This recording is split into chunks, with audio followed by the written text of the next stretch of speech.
funding ratios of teachers to English language learners.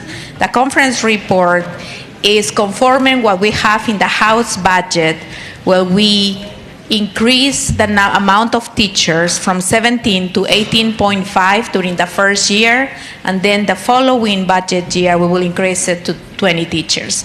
And I will move that we pass the conference report. Shall the conference report be agreed to?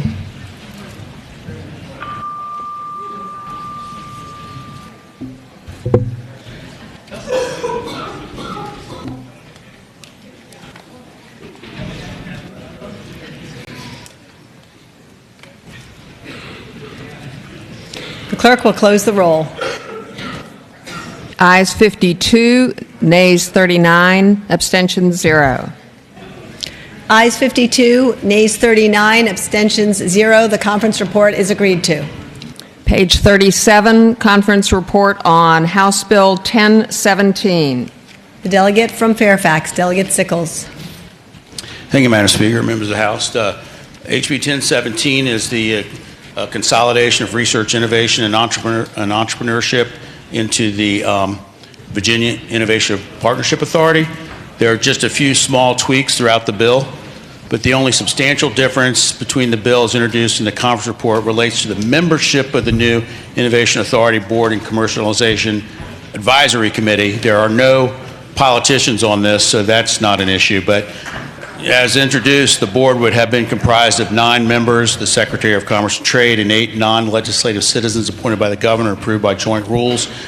The conference report has the board comprised of 11 members, the Secretary of Commerce and Trade, 6 non-legislative citizens appointed by the governor, 3 non-legislative members appointed by joint rules, and 1 representative of a tech transfer office of a public university appointed by joint rules. The new composition provides for 4 appointments by joint rules. Secondly, the Commercial Advisory Committee is appointed by the Innovation Board. As introduced, the bill was silent to the membership other than that the board approves it. The conference report suggests that the membership include a representative of research university from outside the Commonwealth and a representative of Virginia University, and I hope it will be the pleasure of the body to accept this conference report with those board membership changes.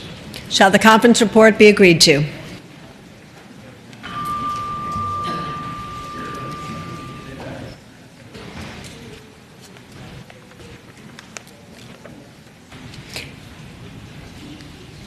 The clerk shall close the roll. Ayes 89, nays 7, abstentions 0. Ayes 89, nays 7, abstention 0. The conference report is adopted. Page 37, conference report on House Bill 1024. The delegate from Prince William, Delegate Rome. Thank you, Madam Speaker. For HB 1024, I move that we accept the conference report because all we did was we struck the clause from the publicly searchable cold case database that will allow the public to help police solve unsolved murders, missing persons cases, and unidentified persons cases. So if you like solving murder, vote yes. Shall the conference report be agreed to?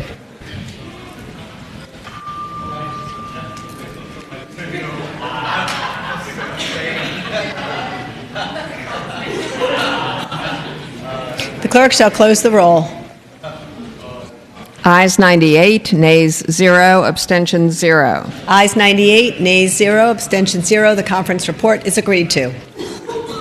House Bill, page 38 of the calendar, House Bill 1034, conference report. The delegate from Roanoke City, Delegate Rasool. Thank you, Madam Speaker. Ladies and gentlemen of the Madam House. Speaker. Madam Speaker.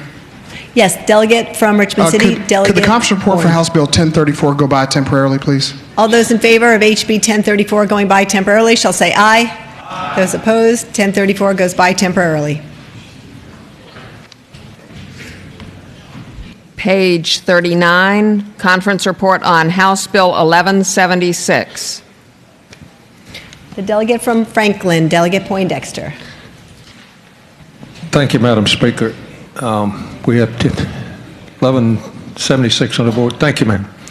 Madam Speaker, members of the board, I would ask the body to accept the Senate, the conference report that simply removes the infamous clause that the Senate tacked on. Shall the conference report be agreed to?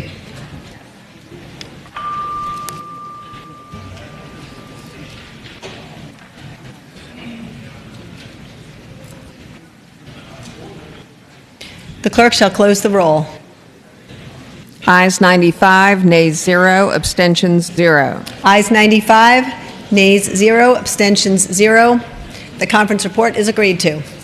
Page 42, conference report on House Bill 1211. The delegate from Fairfax, Delegate Tran. Thank you so much, Madam Speaker. Good evening. So House Bill 1211, we have made some significant changes, and I'd like to go over those changes. So we have accepted the Senate recommendations for a driver privilege card. This card will look like a standard non-compliant real ID with a restriction noted on the front. It will also, like the standard non-compliant real ID, say that it's not for federal benefits. On the back, it would note that it is a driver privilege card, not valid ID for voting or public benefits. There are a number of requirements for these individuals who are applying for this card, and I should have started with the context that this allows Virginians, regardless of their immigration status, to be able to obtain a driving credential if they pass the DMV's knowledge, vision, and road tests, as well as, and this is actually in the bill, are not in violation of our insurance requirements. Further, applicants will have to have demonstrated that they've either paid taxes or have been a dependent upon a tax return. So this gets at some of our non-working individuals as well as children within the past year. We were able to work through with the DMV to be able to lower the cost and make this much more accessible to community members. So it's $50 for an application for the first time, $50 a renewal every 2 years, and it comes out to be at a minimum budget neutral for us. So there's no additional costs for the state to be able to implement this.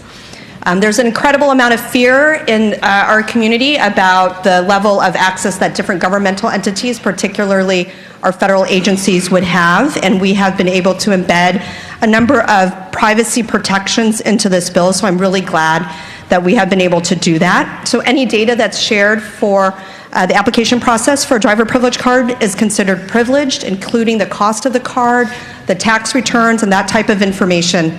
And earlier this year, we've passed House Bill 1092 that Delegate Ayala carried, which offers other significant protections around bulk data requests for photographs and such. And so we're really glad for that. We're not able to close all the loopholes, but I think we're able to close a significant amount.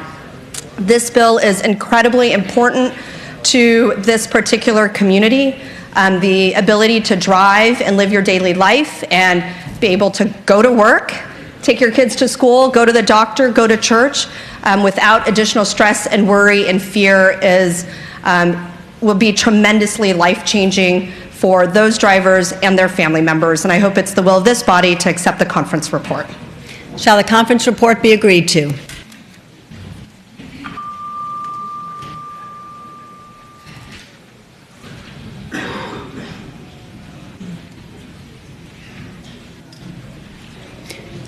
The clerk will close the roll.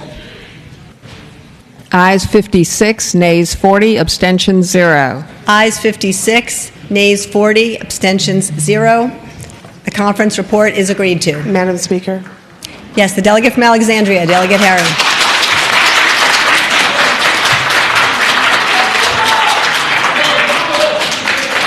Madam Speaker. The delegate from Alexandria, Delegate Herring. Madam Speaker, having voted on the prevailing side on which we passed HB 1211, I ask that we reconsider the vote so members can cast their vote. All those in favor of Delegate Herring's motion to reconsider HB 1211 shall say aye. Those opposed, HB 1211 is reconsidered. Shall the conference report be agreed to?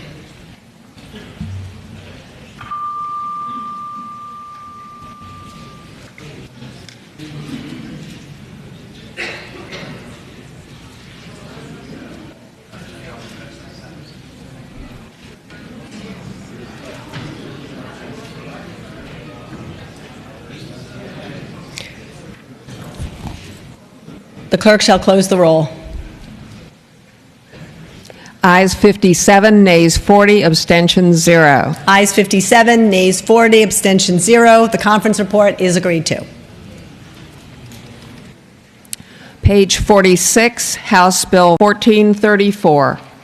The delegate from Norfolk, Delegate Jones. Thank you, Madam Speaker. Members of the House, House Bill 1434 is now identical to Senate Bill 763.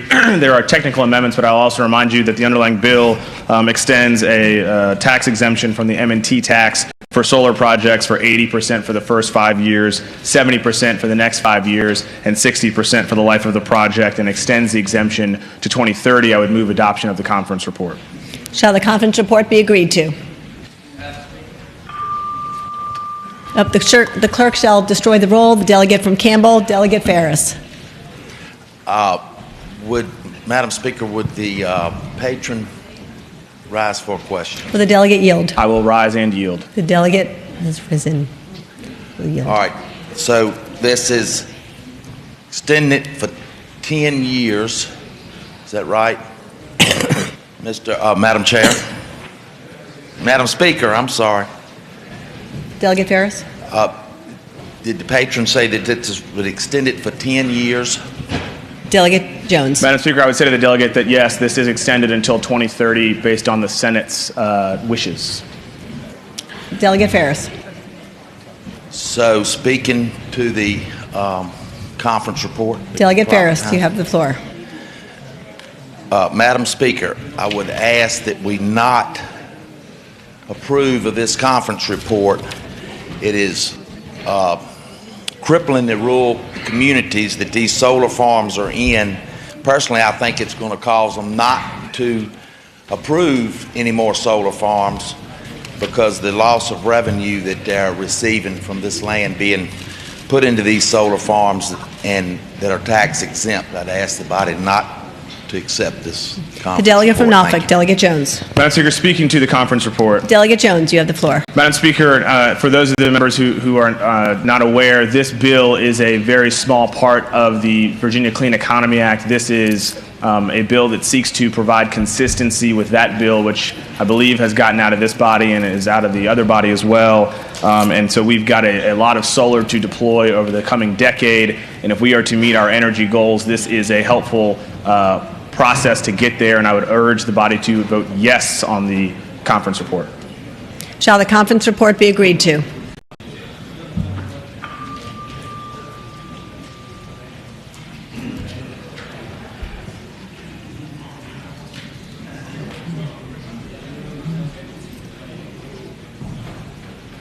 The clerk shall close the roll. Ayes 52, nays 44, abstentions 1. Ayes 52, nays 44, abstentions 1. The conference report is agreed to. Page 48, conference report on House Bill 1506. The delegate from Fairfax, Delegate Sickles. Thank you, Madam Speaker. 1506 is a bill that gives pharmacists more prescribing or actually dispensing and administering controlled substances authority. As in the original bill, the Board of Pharmacy, the Board of Medicine, and the Department of Health will create protocols for pharmacists to initiate treatments, dispense, and administer substances that are widely agreed upon by stakeholders. The main changes to the bill from HB 1506 that passed here is that officially the MSV, the Medical Society of Virginia, the American College of Obstetrics and Gynecology, and the Pharmacists Association support the conference report. We unstruck a line, and this provision allows for pharmacists to be reimbursed for giving vaccines such as flu shots, clarified that protocol development criteria for hormonal contraception should be based upon the United States medical eligibility criteria for contraceptive use, added medications that the patient's out-of-pocket cost is lower for the prescription substance than the over-the-counter cost, and added language to the hormonal contraceptives that a pharmacist shall consult the patient regarding seeking preventative care, including routine well-woman visits, testing for STIs, and pap smears. That's on line 146 to 149. And it was a credit to my aide, Alana Crennan, for getting this done and working closely with Dr. Donovan, who had the cognate in the Senate. And so I hope it's the pleasure of the House to pass this conference report. Shall the conference report be agreed to?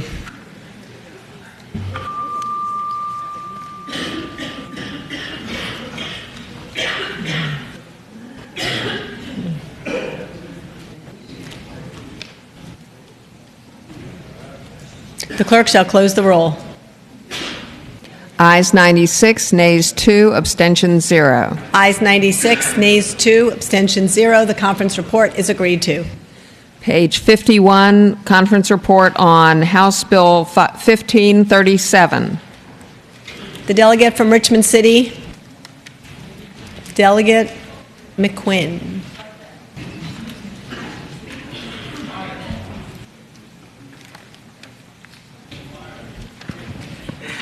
Madam Speaker, may we buy temporarily, please? All those in favor of HB 1537 going by temporarily shall say aye. Those opposed, HB 1537 goes by temporarily.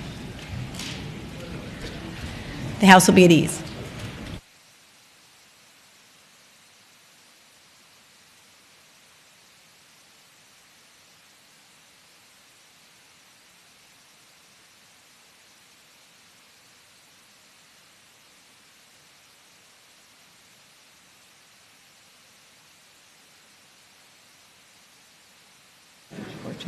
Page 14 of the Oh, I'm sorry.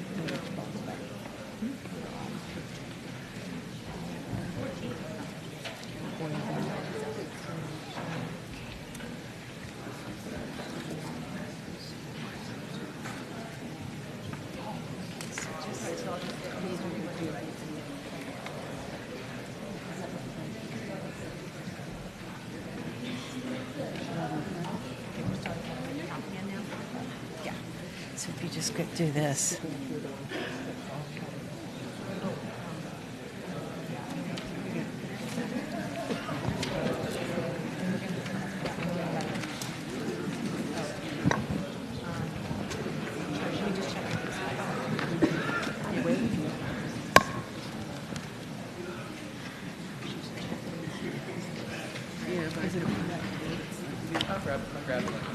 Okay. If I don't, if I'm not.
The clerk will please continue with the calendar.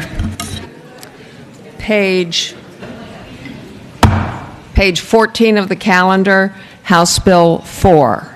The delegate from Alexandria, Delegate Herring. Thank you, Madam Speaker. May that conference report on HB 4 go by temporarily. All those in favor of HB 4 going by temporarily shall say aye. Those opposed, HB 4 goes by temporarily.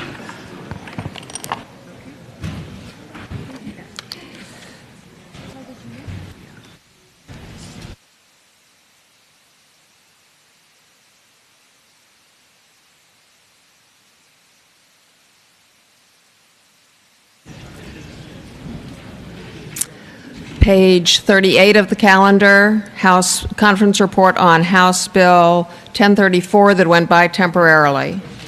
The delegate from Roanoke City, Delegate Rasool.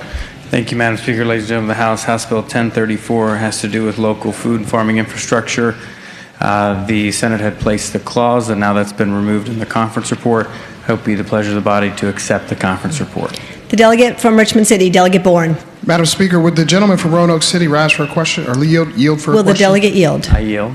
Madam Speaker, I'd ask the gentleman whether or not he knows if there are any funds or appropriations in the budget, either the one that we passed from the House or whether or not he's confident in the conference report for House Bill 29 or 30, including funds for this grant program. Delegate Rasool. Madam Speaker, I would answer the gentleman that there were funds appropriated in the House budget as it left here. Delegate Bourne. I thank the gentleman, Madam Speaker. Shall the conference report be agreed to?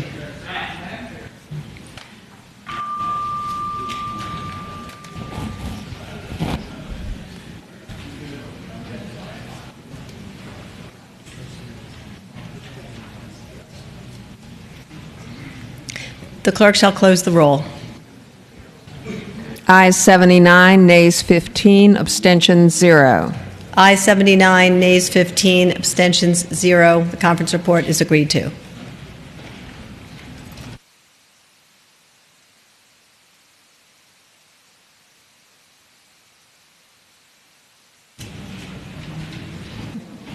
Page 51 of the calendar, conference report on House Bill 1537 that went by temporarily. The delegate from Richmond City, Delegate McQuinn. Thank you, Madam Speaker. Madam Speaker, House Bill 1537, the conference report for House Bill 1537 and Senate Bill 183 is a compromise of the monument bills between the two bodies. It provides the localities the ability for local government bodies to remove, relocate, contextualize, or cover war memorials, war monuments, or memorials after publishing notice and then having a public hearing. Furthermore, it provides the option for having a local referendum. This adheres to the spirit of the bill as it has left the House and provides the ability of the localities to deal with the Confederate monuments. I hope it be the will of the body to accept the conference report. Shall the conference report be agreed to?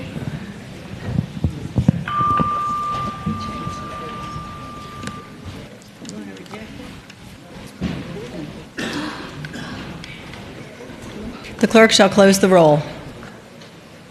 Ayes 52, nays 43, abstentions 0. Ayes 52, nays 43, abstentions 0. The conference report is agreed to.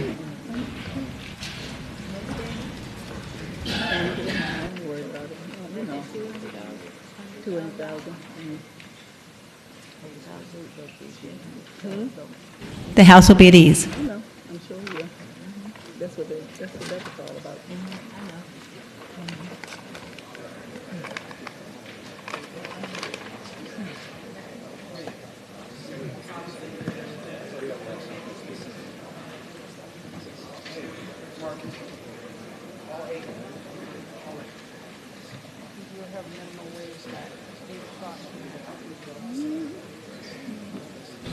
Madam Clerk. Madam Speaker, the Senate has requested second committees of conference on the following legislation. Senate Bill 2. The delegate from Alexandria, Delegate Herring. Madam Speaker, I move that the House accede to the request of the Senate for a second committee of conference on the previously reported legislation.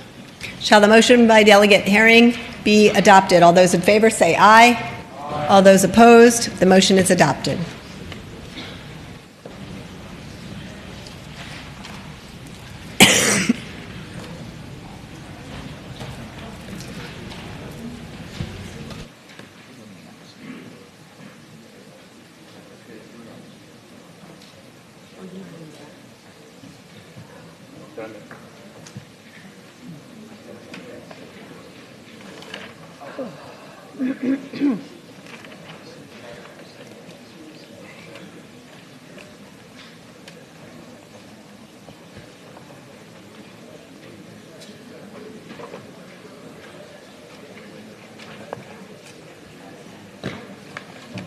by the time they are ready to host.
The House will come to order.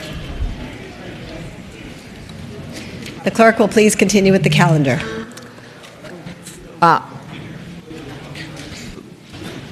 Before I continue with the calendar, Madam Speaker, the Speaker has appointed conferees to Senate Bill 2, Delegates Herring, Heretic, and Collins. Conferees for Senate Bill 2, Delegates Herring, Heretic, and Collins. The House will be at ease.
I'll stand in recess into 8:09. All those in favor of the House standing in recess till 8:09 shall say aye.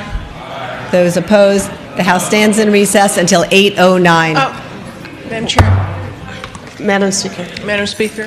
The House Democratic Caucus will meet immediately upon recess in House Room 1, and the House Republican Caucus will meet immediately upon recess in House Room 2.